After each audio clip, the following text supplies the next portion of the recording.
Hello বন্ধুরা, দেবশ্রী জার্গালিতে তোমাদের সবাইকে আরও একবার স্বাগত।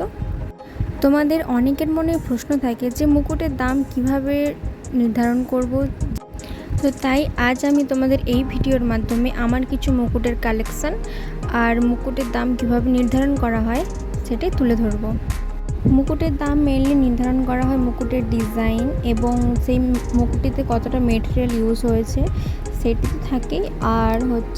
আর প্রতিটি মানুষেরই তো একটা সময়ে বা পরিশ্রমের দাম থাকে, তো সেটা তুমি ওর মধ্যে অ্যাড করবে।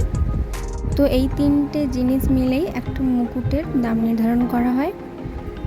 আমি আমার মুকুটগুলির দাম মুখে বলছি না, স্ক্রিনে দিয়ে দিচ্ছি, তোমরা দেখতে থাকো।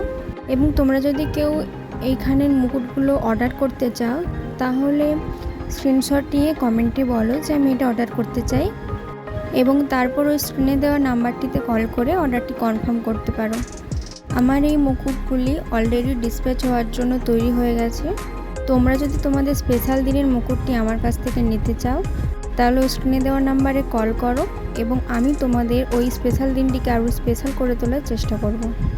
এবং আমার এই চ্যানেলে অলরেডি অনেকগুলো মুকুটের টিউটোরিয়াল দেওয়া আছে, তো তোমরা যদি ওর ভিডিওগুলো দেখতে চাও তাহলে আমার চ্যানেলে গিয়ে দেখে আসতে পারো। এবং এই ভিডিওটি যদি তোমাদের ভালো লেগে থাকে তাহলে একটি লাইক এবং চ্যানেলটি সাবস্ক্রাইব করে পাশে থাকো এই ধরনের আরও কিছু সুন্দর সুন্দর মুকুটের ভিডিও পেতে। তোমাদের ওই একটা লাইক এবং কমেন্ট আমাকে আরও নতুন কিছু কন্টেন্ট তৈরি করতে উৎসাহিত করে। তোমাদের অনেকের মনে এটাও প্রশ্ন থাকে যে মুকুটের সঠিক মাপ কত নেব, তো সেই সংক্রান্ত আমি ভিডিও এই চ্যানেলে দিয়ে রেখেছি, তোমরা গিয়ে ওটাও দেখে আসতে পারো। এবং আজকে আমার দেখানো মুকুটগুলির মধ্যে কোন মুকুটটি তোমাদের সবথেকে বেশি ভালো লেগেছে সেইটা কমেন্টে জানিও। তোমরা ভিডিওটি কন্টিনিউ দেখতে থাকো। তো আজকের মতো এই পর্যন্তই, দেখা হচ্ছে নেক্সট কোনো ভিডিওতে। টাটা।